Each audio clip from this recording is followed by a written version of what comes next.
Hello friends, in this video we will learn how to solve polynomial congruences, the concept of number theory. Now we will define degree of a polynomial fx modulo n. Suppose it is our fx any polynomial, then degree of fx modulo n is k if ak is non-zero modulo n. If ak is not equal to 0 modulo n, then we say that fx modulo n has a degree k. Okay, it means this coefficient should be non-zero modulo n. Then its degree is k. Okay, let us take an example fx. Now we want to check its degree modulo 10. Okay, if its coefficient 15 is not congruent to 0, so 15 is not congruent to 0 as 10 does not divide 15. So this satisfy this condition. So degree of modulo 10 is 4. Okay. If we check degree of function at modulo 5, 15 is divisible by 5. So it can't be 0. And then we take 9. 9 is not divisible by 5. 9 is not congruent to 0 modulo. Then we say that degree of fx modulo 5 is 3 here. Okay. Similarly, you can check other one. Now, what is the root of fx modulo n? X is equal to c is called root of function modulo n if fc is becomes 0 on division by n. That is, if n divides fc, then we say that x is equal to c is the root of function. How to check it? Let us take an example of function modulo 5.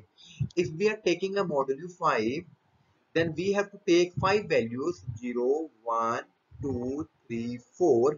We have to check the value of the functions at these 4 points 0, 1, 2, 3, 4.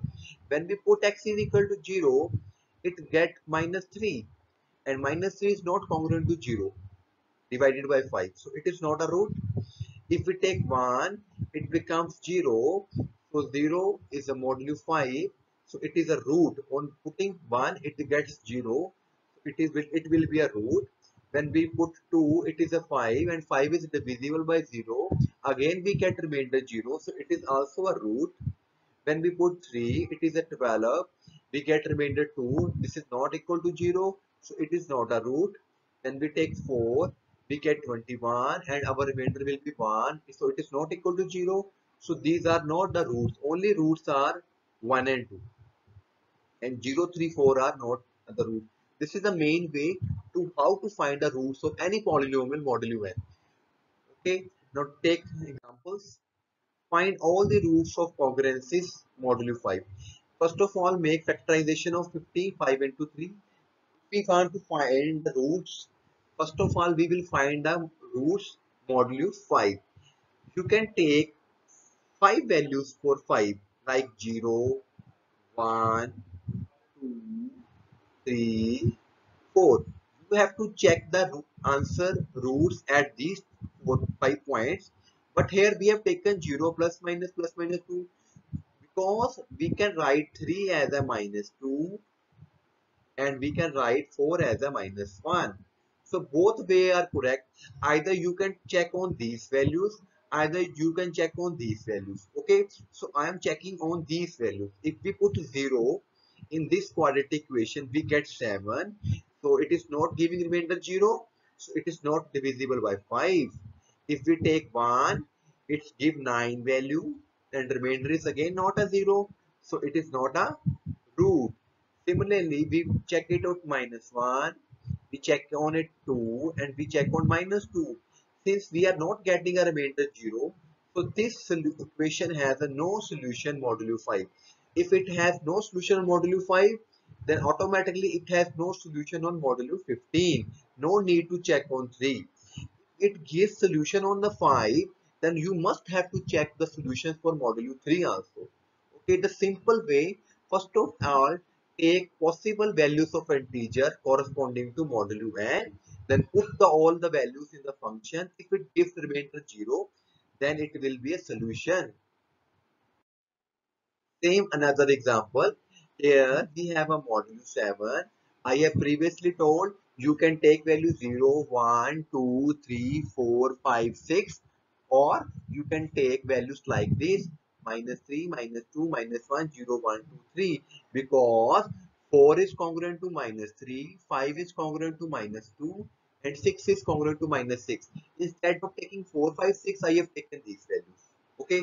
Now we will put these all values in the function fx.